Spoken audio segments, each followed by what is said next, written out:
The author, A. Milne, writes this: "It is more fun to talk with someone who doesn't use long, difficult words, but rather short, easy words like, 'What about lunch?'" Today is National No One Eats Alone Day. It was begun by a nonprofit organization back in 2012.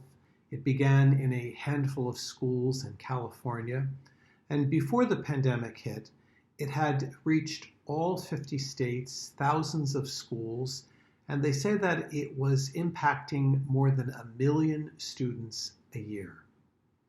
Lunchtime in schools can be an isolating and sometimes a very stressful time of day for many students. Too often it is a time when kids who are different, when kids who don't fit in, when kids who don't have a lot of friends or don't belong to all the special interest groups that exist in a school, where they feel they're alone and they sit and have lunch alone.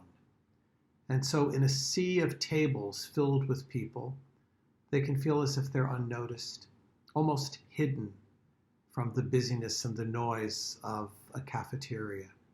Now, this project, No One Eats Alone Day, is attempting to address this problem and helping create a new sense of community where students go to one another and sit with one another, not just one day, but throughout the year.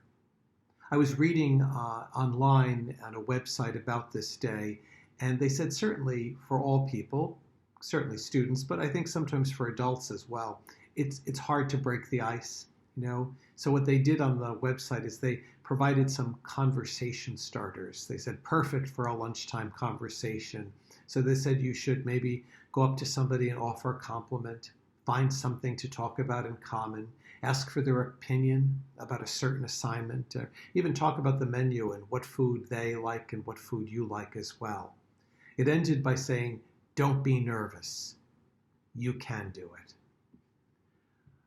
I was thinking that probably this year the observance of No One Eats Alone Day is probably going to be very minimal, with most schools being either virtual or perhaps in a hybrid model. But I think that it's something to think about not just one day of the year, but every day of the year, no matter what age we are.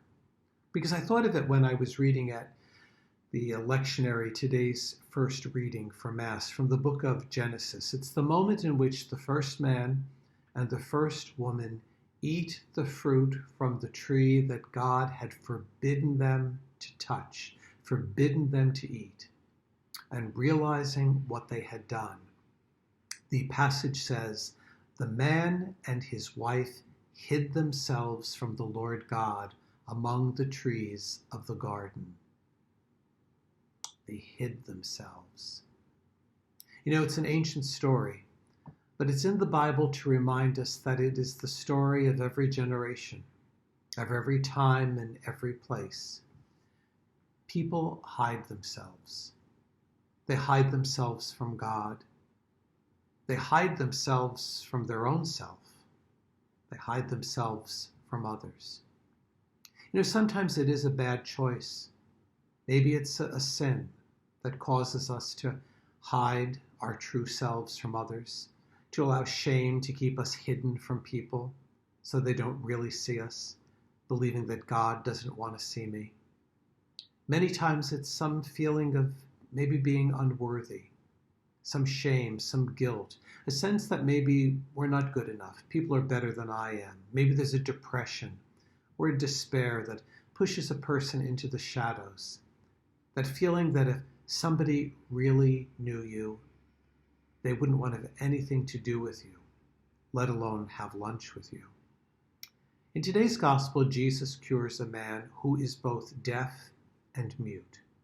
In the culture of Jesus, to have any disability, to have any illness or setback was often thought to be punishment from God. And so this man, deaf and mute, probably lingered in the shadows. He probably felt himself very much alone, not in the heart of the community, because of what he believed people thought about him. So in the moment when Jesus cures him, Jesus says, be opened. Be opened. For sure, Jesus is speaking about his ears and also his mouth. But he's also, I suspect, telling the man, open your heart. Open your heart to believe that your life matters, that you indeed matter to God. That's what we do each week when we come to the table of the Eucharist. When we are all gathered around that table, we celebrate that as we all share in that meal, we all matter to God, and that God cares for each of us. And it doesn't matter where we've been or what we've done, that the Lord is always, always with us. That's why Jesus' words about being open were probably to the crowd as well, that they needed to be open to hear the goodness of those who they saw in life by themselves, and to themselves speak a word of welcome, a word of interest to those who are by themselves.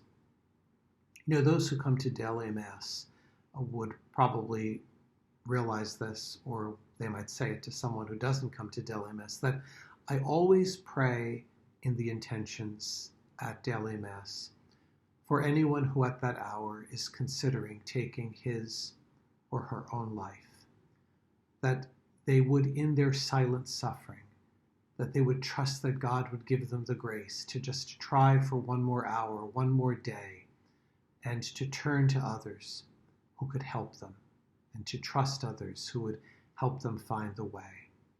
Because there are a lot of people who are hidden, their true selves are hidden.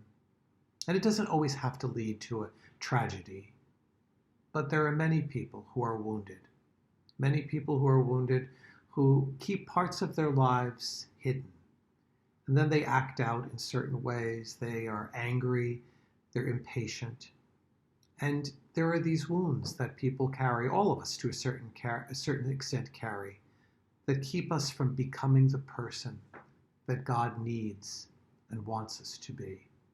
You know, the season of Lent is always thought of as a time of conversion, a time of prayer, and often a time of service. I'm wondering if this Lent could first be a time of you naming your own woundedness and exploring the ways that you can find healing, find clarity, and find peace. You know, the goal of life is not to put all your thoughts on social media, but to find the places, maybe the people in your life that you can share your story, to help them to understand, to listen, to reflect, and to pray. The pandemic and the protocols we are now living with have prevented many of us from either going to others and those we know and those we don't know, and to spend time with them. We're not able to go to lunch with each other. But hopefully we are moving back toward a time when we will be able to again be with one another. And my hope is this, that whatever is the normal that you're hoping we return to, that we are going to return to it with a firm resolve of paying more attention to people in our daily life, to not be so busy as we had been in previous months and years that we don't see people who are alone, who need a friend, who are not necessarily in desperate and difficult situations, but just need us to bring Christ to them. Those who come to the table of the Lord each week have to realize that discipleship does not involve long and difficult words. Sometimes it's just short, easy ones, like, how about lunch?